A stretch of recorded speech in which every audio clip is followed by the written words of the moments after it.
ससुराल की रीति। एक कहानी। एक लड़की विवाह करके ससुराल में आई। घर में आकर एक तो उसका पति था, एक सास थी और एक दादी सास थी। वहां आकर उस लड़की ने देखा कि दादी सास का बड़ा अपमान और तिरस्कार हो रहा है।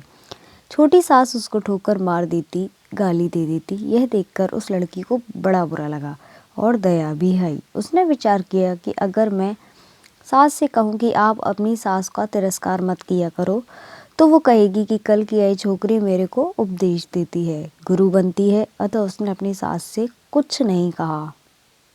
उसने एक उपाय सोचा। वह रोज काम धंधा करके दादी के पास जाकर बैठ जाती और उसके पैर दबाती थी।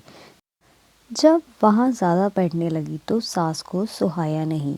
एक दिन सास ने उससे पूछा कि बहू वहां क्यों जा बैठी। लड़की ने कहा कि बोलो, काम बताओ।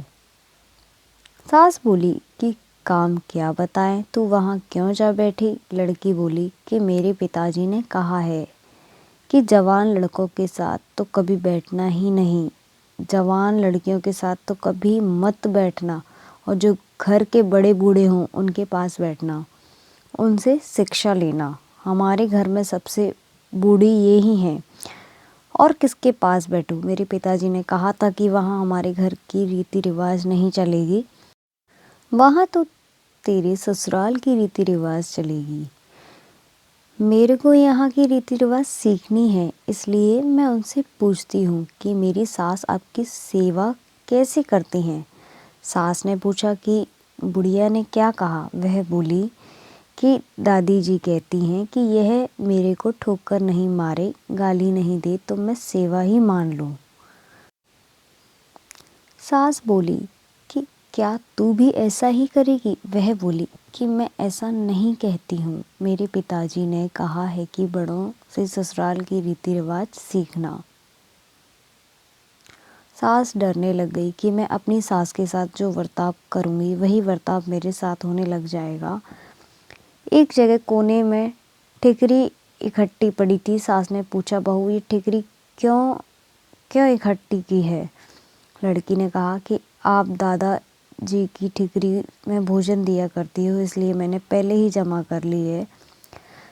तू मेरे को ठिकरी में भोजन कराएगी क्या। मेरे पिताजी ने कहा है कि तेरे वहाँ की रीति रिवाज चलेगी। फिर बहू बोली, यह रीति थोड़ी ही है, तो आप फिर ठिकरी में क्यों देती हो।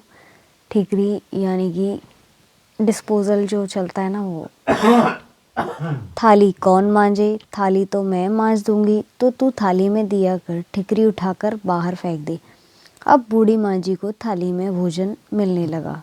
सबको भोजन देने के बाद जो बाकी बच्चे वह खिचड़ी की खुरचन कंकड़ वाली दादी माँ को दे दी जाती थी। लड़की उसको हाथ में लेकर देखने लगी। सास ने पूछा, बहू क्या देखती हो। मैं देखती हूँ कि बड़ों को भोजन कैसे दिया जाता है या कैसे दिया जाए। ऐसा भोजन देने की कोई रीति थोड़ी ही है, तो फिर आप ऐसा भोजन क्यों देती हो। पहले भोजन कौन दे। आप आज्ञा दो तो मैं ही दे दूँ, तो तू पहले भोजन दे दिया कर। अच्छी बात है। अब बूढ़ी माँ जी को बढ़िया भोजन मिलने लगा। रसोई बनते ही वह लड़की ताजी खिचड़ी, ताजा फुल्का, दाल, साग ले जाकर माँ जी को दे दिया करती थी। माँ जी तो मन ही मन आशीर्वाद देने लगी। माँ जी दिन भर एक खटिया में पड़ी रहती थी। खटिया टूटी हुई थी, उसमें से बंधन बार की तरह मूंछ नीचे लटकी हुई। लड़की उस खटिया को देख रही थी।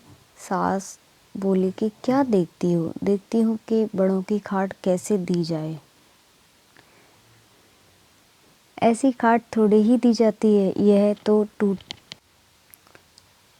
टूट जाने से ऐसी हो गई है, तो दूसरी क्यों नहीं बिछाती। तू बिछा दे दूसरी, आप आज्ञा दो तो दूसरी खाट बिछा दूँ। अब माँ जी के लिए निवार की खाट लाकर बिछा दी गई। एक दिन कपड़े धोते समय वह लड़की माँ जी के कपड़े धोने लगी। कपड़े छलनी हो रहे थे। सास ने पूछा कि क्या देखती हो? देखती हूँ कि बूढ़ों को कपड़े कैसे दिए जाएं। फिर वही बात, कपड़ा ऐसे ही थोड़ी दिया जाता है, यह तो पुराना होने पर ऐसा हो जाता है। अब लड़की ने मांझी का कपड़ा, चादर, बिछौना आदि सब बदल दिया। उसकी चतुराई से बूढ़ी मांझी को जीवन सुधर गया। अगर वह लड़की सास को कोरा उपदेश देती तो क्या उसकी बात मान ली जाती? बातों पर असर नहीं पड़ता है, आचरण पर असर पड़ता है। इसलिए लड़कियों को चाहिए कि ऐसी शिक्षा। फिर वही कपड़ा रहने दें क्या, तो बदल दे। बुद्धिमान से सेवा करें और सबको राज़ी रखें। वीडियो पसंद आया हो तो वीडियो को लाइक, शेयर, सब्सक्राइब करना ना भूलें। और भी बहुत सारी कहानियाँ, स्टोरीज़ मैं आपके सामने लेकर आती रहूँगी। तो मिलते हैं नेक्स्ट वीडियो में।